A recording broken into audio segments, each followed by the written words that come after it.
And White, one of my favorite segments, where we take a look at societal issues, things that might be happening in the neck of the woods. You might have read about it in the papers, but of course here we bring context to it all, give you the numbers. And today our conversation shall be solution-based, and we're talking about teen pregnancies. Last year, or rather, yes, that is last year, 2020, the papers were awash with information about 4,000 girls, young girls, pregnant in Machakos County. That article failed to put it into perspective, because this is a problem that has faced Kenya all the way since time immemorial. We're having a problem, teen pregnancies, girls get pregnant, they drop out of school, are unable to go back, either because of the responsibility of motherhood or the stigma that society piles on them, to the point that they feel ashamed to make their way back to schools. So we are having an all-lady panel today in studio that's going to help us analyze this, and one of the counties that is heavily affected by this problem is Busia County. Now, joining us for that conversation and to help us talk about the solutions to teen pregnancy and this stigma that society is pushing upon young girls who might actually have a desire to go back to school and lead normal, fulfilling lives, are Irene Akinyi, who's an activist, fashion model, and founder RHYN Fashion Hub, as well as Wendy Opia, who's an activist and gender-based violence, as well as Martha Siaunda, a school teacher, activist, and of course a fashion enthusiast. Welcome to the show, ladies.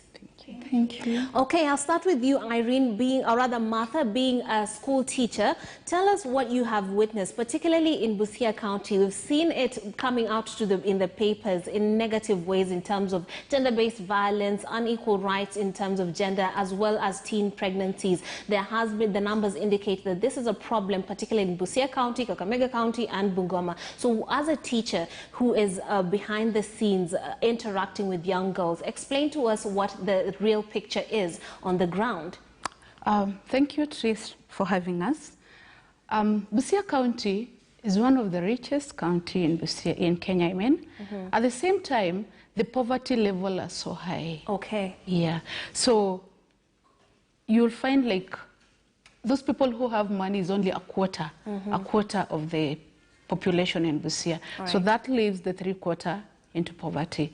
So girls are born in poverty, grow in poverty.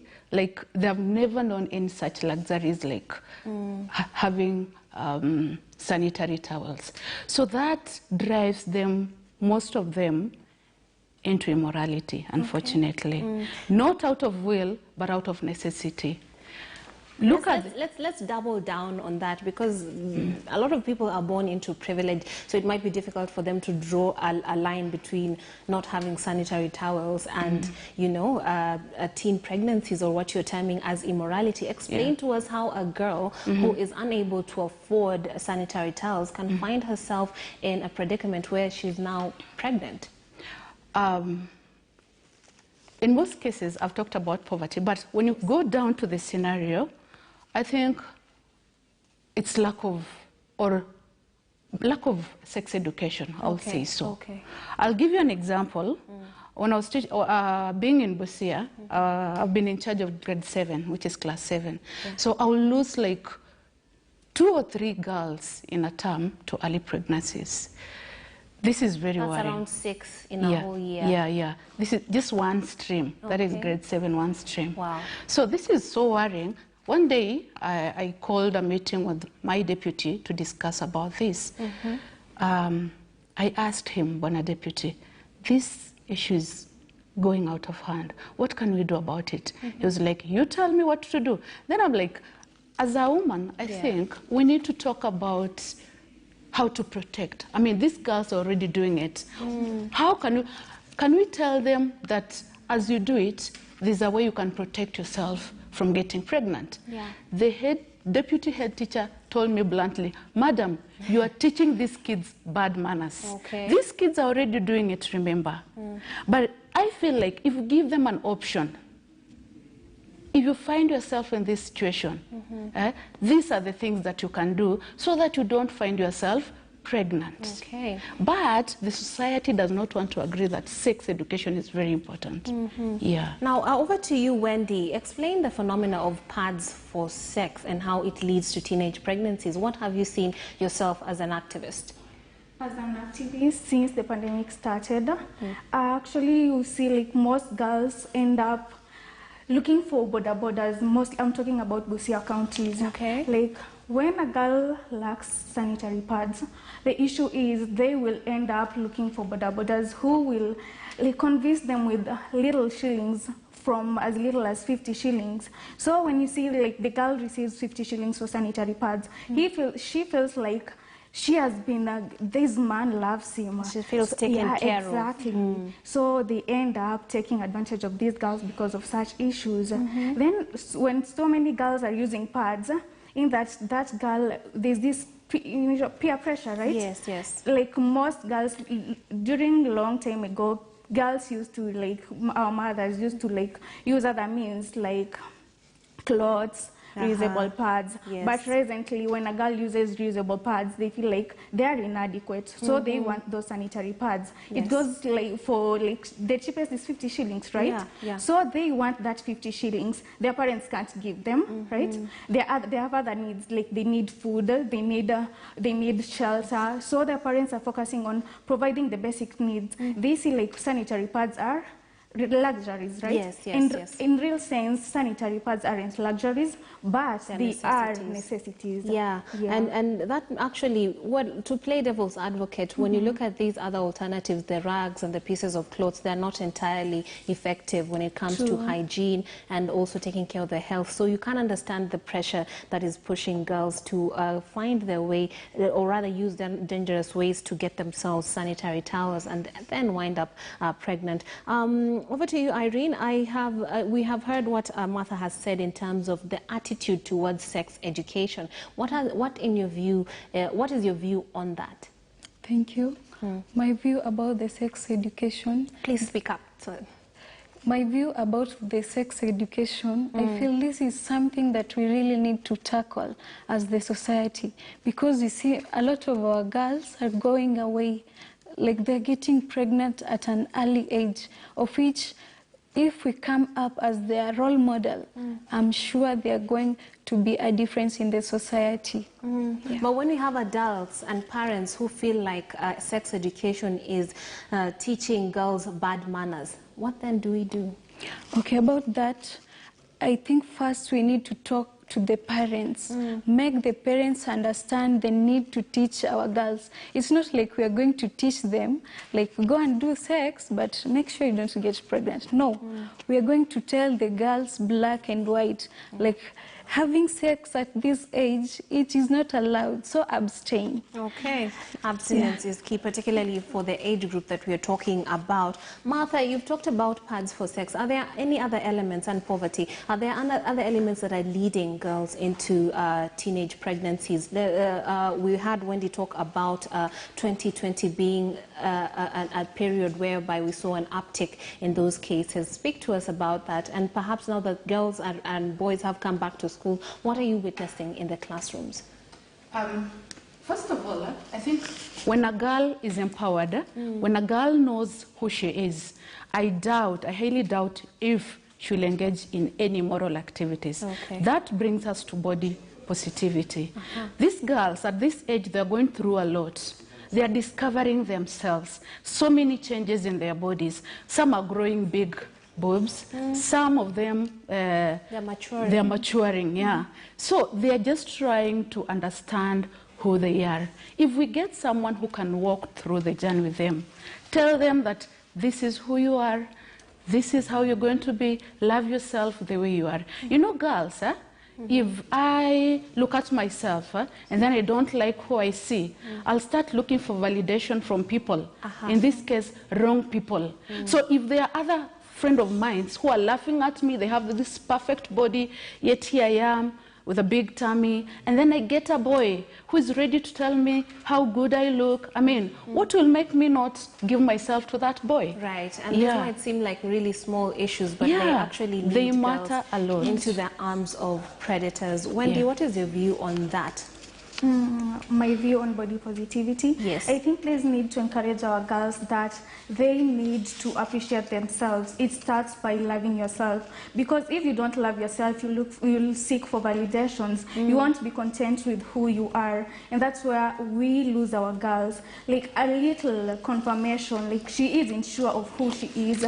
So when a man comes in and she praises her, she feels like, I am really worthy. She will give into his needs, forgetting about herself. Right. Now, Wendy, when we look at this problem, then on who should the responsibility of empowering girls fall on? I think it starts at our homes. Like families are the first social, are the first units in our societies, right? If our parents could have told us, like, they could embrace the, I love you, you're beautiful, you know. It starts from home. This girl won't go outside looking for validation, looking for love. It starts from home. I think it is the duty of the whole society, starting from the unity of the family unity, starting from the family unity, our church leaders, our teachers, our leaders. Okay. Like, we should learn to confirm, to say affirmative words to our girls. Charity begins at home. Irene, what is your take on the importance of building young girls' self-esteem? Okay, the importance of building the young girls' self-esteem, I think first of all we need to tell this girl it all starts with you. Yeah. Every morning, wake up, look at the mirror and tell yourself, I am beautiful. So no matter when you walk around and a boy tells you, you're dermatoshi, like she's not there. Huh? But you yourself, you know, you are confident in your body. Right. Yeah. Okay. Now, far from we have poverty that also we have to remember it contributes to that, and this goes all the way up to leadership. And I'd like Martha to get into it on what are the failures of the leadership and what would you like to see in your local community that would help actually deal with this once and for all, so that girls are not resorting to desperate measures that actually make them get them into trouble, basically. Okay. So when we talk about leadership, basically we are starting from home. First of all, we are so much into protecting our girls, forgetting about our boys. As we are protecting our girls, the boys out there are deflowering other girls. Okay. Those other girls are also other people's daughters. So first of all, we cannot talk about this without the boy. Let's bring the boys on board. Tell the boys, okay, here you are, you're trying to prove a point, but this could be your sister, this could be your daughter. Now, about our leadership, unfortunately, when you go back to the village, so much is going on. And the worst thing is incest. Yes. A family member has raped a child.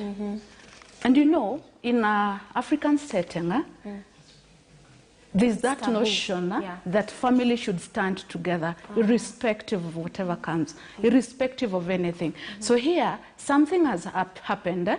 As a father of the family, as the head of the family, he wants to cover up so that the shame is not like hanged out there, hanging out your dirty linen. That will also goes to maybe the village elder. Yeah.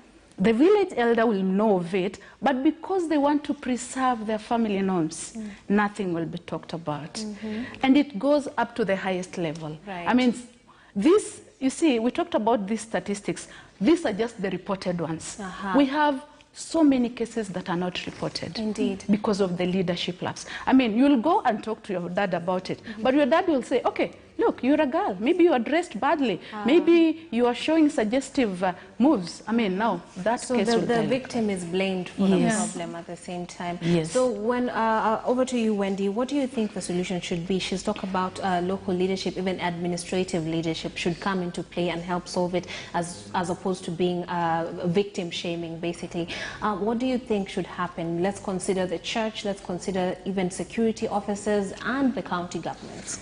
I think there is need for the church to understand that the victim is never wrong. The society should know that the victim is never wrong. Whether I was dressed inadequately, the victim is never wrong. In our societies, back in the villages, we find that most girls are being blamed because of rape, in cases of rape, that they weren't dressed appropriately. But it happens that even the Muslims, right, covered in buibus, they still get raped.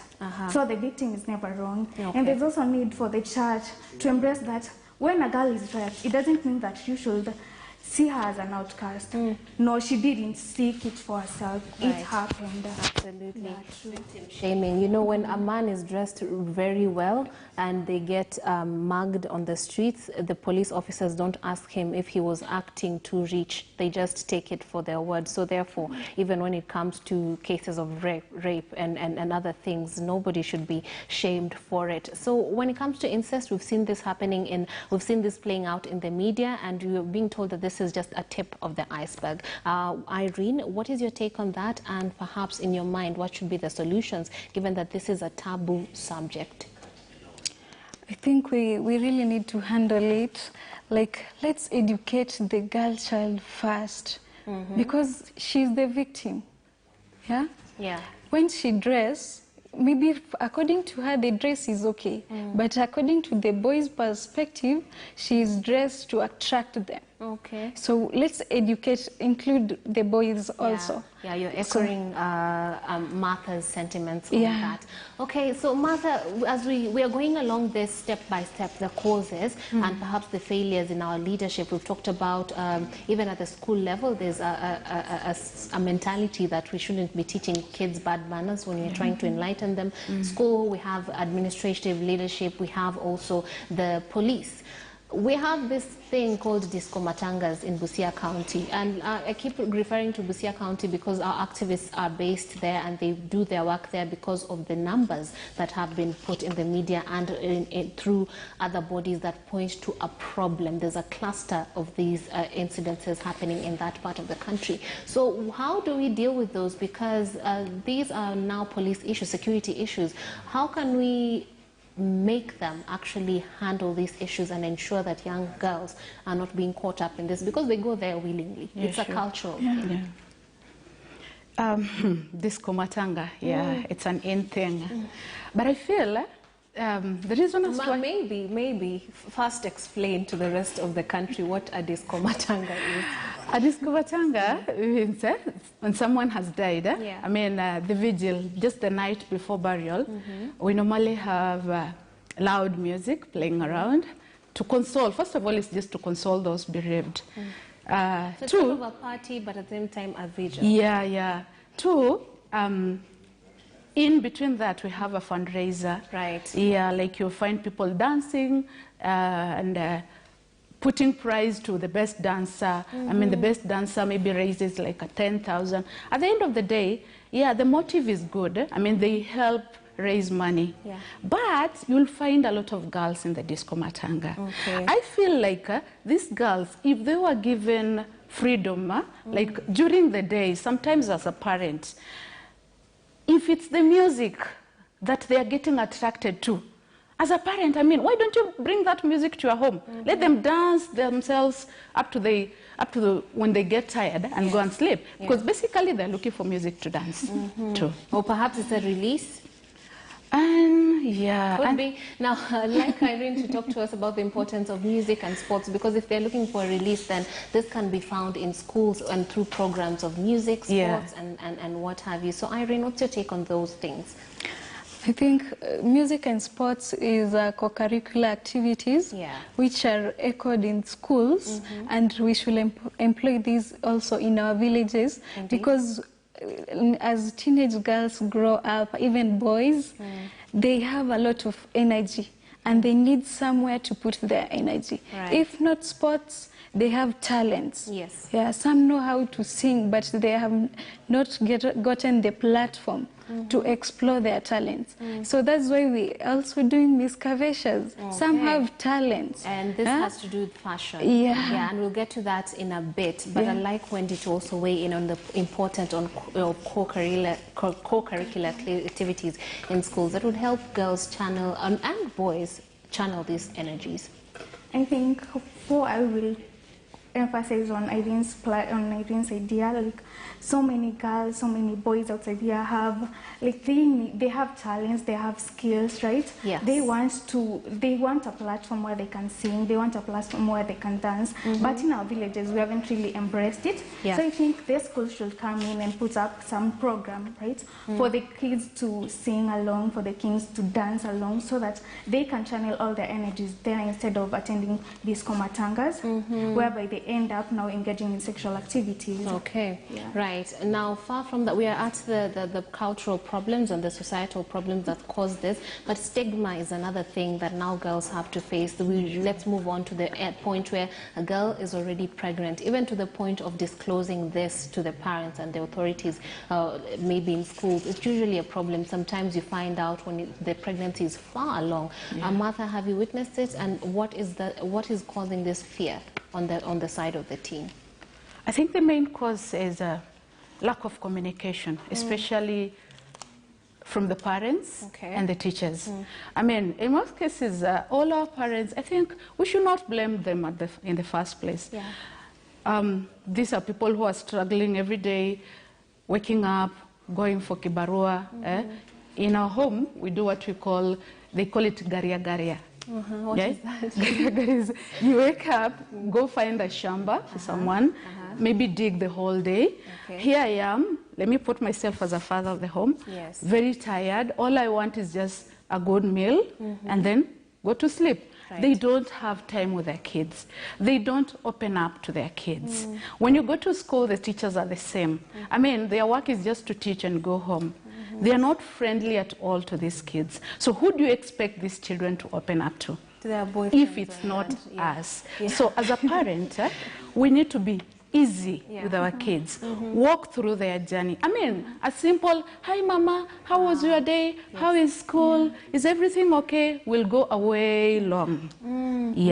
So you nurturing that relationship between the authority figures and the kids is quite important. I think I'm so lucky because, having grown up in Busia and going to school and finishing school without getting pregnant, I think should be included in 1,000 ways to be. It's an achievement in Busia. Yeah, it's an achievement. Okay. So I had my auntie, whom we were very close. I mean, I will tell my auntie everything. I was a day scholar. So on my way back to school, I remember one day there was this police. I will pass through a police station. There was this police who was just a new recruit, I think, very young. I think he was infatuated with me. So he will stand me on the way from school, kuniambia maneno matamu, and then I'm like, no. So one day he got tired of me, I think, and then he was like, you see, nimekubembeleza siku mingi. Now nitakuwekea bangi na nikufunge kwa cell na nikufanyie. Yeah, na nikufanyie vile nataka. I went and told my auntie immediately. Okay. And had an adult. Yes. I told my auntie this police who has been disturbing me. He wants to do this. And my aunt immediately told my uncle. And my uncle, being a teacher, in fact, he was a head teacher, he went and reported the matter.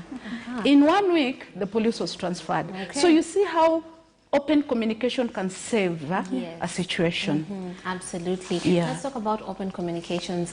Wendy, what is your take on that relationship culturally? How is it between parents and authority figures and the teenagers? I think there is need for parents to embrace that you need to be the first friend that all has to have. It's the parents, right?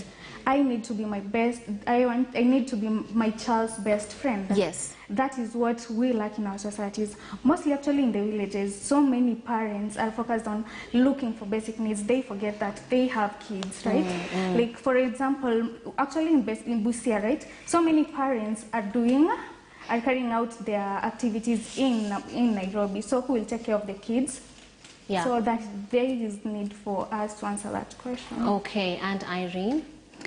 I think there are some families whereby you find a girl doesn't have a good relationship with the parents. So for me, I'll advise that girl to seek advice from a close person, maybe an auntie, a close friend, or even somebody you can trust, like her teacher. Yes. Or the one who teaches her, the church.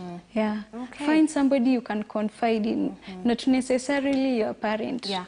And so as we're coming to the issue of stigma, Martha, Let's talk about now post this girl being pregnant. What are some of the challenges that they are facing as a young teen mom? They're probably frightened. They're trying to figure out how to take care of this young one. They're basically babies, taking care of babies. Now, explain to us what this girl is going through and perhaps what society is piling on them in terms of stigma and what forms this stigma takes. First of all, this girl has gotten a child who is still a child. Yes. She is a child who has a child. So basically, a child taking care of a child. This child has not been prepared to be a mother. Yeah. One, psychologically, mentally, physically. So the three aspects are going to be affected. Now, parents who have teenagers who are pregnant already, I mean, most of them, when they want to, like, if they've decided to, like, agree or accept what has happened, they don't concentrate on counseling these girls. They're like, okay, you've gotten pregnant. Make sure you go to the clinic. Make sure you take your medication well, these tablets. I mean, they don't talk to them. You become like an outcast. You are closed inside the house. After delivery, some will force you to go back to school, which is a good cause, we agree. But how can you expect this girl to go to school, leave their child, not sure of how their children are going to survive? She needs to be assured that, yes, you have to go to school, your child is going to be taken care of very well. So go sit down and study. But as much as we are trying to, like, accept them back to school without considering that they've not been cancelled, the surety of their young ones is not sure. These girls, we are just doing zero work. Okay. Yeah. Wendy, do you have anything to add to that, the issue of stigma? I think stigma starts from their friends. Like, Yes. I am friends with you. The moment they're friends with Rob being their friends, it starts from there. That is stigma. The moment their parents judge them, the moment their parents say that they are a failure, it is stigma. The moment the church sees that she isn't fit to attend the church, it is stigma, right? The moment the neighbors now judge her and set her as an example, that is stigma. So you don't really expect her to concentrate in class with all those opinions. Like, she feels like, I'm not good enough, I've done something wrong, it is so huge. That's why you end up, like many mothers, you get them, like, they have aborted because they don't want to feel like to face the societal stigma. Okay, Irene, what's your take on stigma? My take on stigma, I think they have echoed almost all the points. I'll also add on the society. There is need for the society not to judge this person. You really don't know what that lady went through. So just look at her like a normal person. Yes. Because she has not killed. Here is a baby, and a baby is a gift from God. Anyway, which we should celebrate as an African culture. Yeah, we should embrace that. Okay. Now, finally, let's get to the matter of fashion, leading girls back to normalcy, teen moms back to normalcy through fashion. That is your initiative. I'll start with you, Masa. Please explain to us how this works.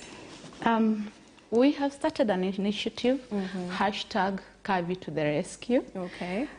We are going to have a beauty pageant in Busia for curvy ladies. I know people are asking why curvy ladies. Wendy will talk about that. Are you teaching them bad manners? No. Okay, explain. Now, this initiative is basically geared towards raising funds for the already affected girls. Teen moms. Yeah. Okay. Our motto is, we can't allow children to raise children. Yeah. So this beauty pageant is one of a kind because it's not just coming to walk around in fashion. I mean, as people come, we are aiming to collect a few coins at the gate, a few coins during or in between the event, and all these monies are geared towards uplifting these girls. Yes. Yeah. Okay. So, and how are you? Okay, far from raising funds, there is an element of raising self-esteem. I'll start with you, Irene, on that. How does a beauty pageant help these young women, and how are you actively involving them in the whole pageantry? Okay, that's why we chose Curvy Ladies, Miss Curvy Busia County. Yes. Because there is an issue of cyberbullying going around. And when we talk about Curvy Ladies, they are under the plus size models. So we are talking about the all thing in general. Yeah. The fashion industry focused on the petite models, skinny but ladies, we are trying to bring out something that yes, you can have that bust of 36 and waist of 30 and still rock the runway. Basically, body positivity. Yeah, body positivity. Okay, Irene, what's your take on what this will do for young girls' self-esteem, particularly teen moms? This is going to... Sorry, Wendy. Sorry.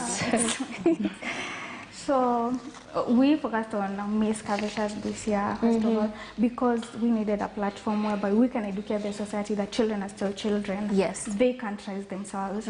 It's also like we chose Miss Curvaceous because so many people relate curvy ladies with immorality. Okay. You know, like when you talk about Miss Curvaceous, whereby when we were seeking sponsors, so many people are saying, "You need jina mbaya." So you see, like it doesn't relate with body it doesn't relate with immorality. Because being curvy is a normal so thing. it also encourages the girls who are in school, you are curvaceous, there's nothing wrong with you. Okay. And you are you are beautiful just the way you are. You should appreciate yourself before you go out and seek men's opinions. Okay, and we do realize that post-pregnancy, the body of a woman changes, and therefore this comes into play. Martha, as we conclude the conversation, please tell us more about this initiative and how you hope to create a difference in Busia County through Miss Curvaceous. First of all, I've talked about the pageant. Yes. The pageant is just an ice on the tip. Yes. Do we say like that? What? It's just that? I didn't hear you. Yeah, it's the tip of the iceberg. Yeah, you said it the other way around. Now, we have long term about after that is post the pageant. The money that we hope to collect, we already have these girls. So some of them are lucky enough to go back to school. Some of them will not go back to school. Right. And as a society, there's nothing we can do about it because we're also struggling. We cannot pay their school fees, but at least we can make their lives better. Yes. So part of the money is going for, we are going to set up a center where we're going to teach them skills. These are already mothers who are taking care of the kids. So they can find time out of their motherhood duties to come and learn these skills, such as baking. We're also going to teach them art, tailoring, so that, you see, you can't depend on people asking for money every day. These people who have already judged you that you are an outcast. So if somebody empowers you, if I know how to bake mandazi, I can do that. When my baby is asleep, I can go to the market center, sell the mandazi, get the money, buy my child whatever he or she needs. But if we leave these girls, there's that likelihood of doing it again. I mean, I'm a mother. I have especially if they got into it because of the pads for sex type of thing. And, I mean, what will be the reason for them not going back and getting pregnant again? Okay. Yeah. So we are avoiding that. Thank you very much. That is Martha Sionde, who's a school teacher and an activist, and now the founder of Miss Curvaceous, an initiative and a pageant that is meant to empower young girls. She was accompanied by Wendy Opio, who's an artist and a gender-based violence activist, as well as Irina Kinyi, an activist and fashion model. Thank you so much, ladies, for gracing our studio and enlightening us. You know, most of the time we have these conversations and they're based on numbers and reports, but now you have brought context and explained to us what the situation is on the ground. We appreciate that very much. And on that note, we conclude Black and White. Jesse, what have you learned from this conversation? Well, I think it's quite important. I see the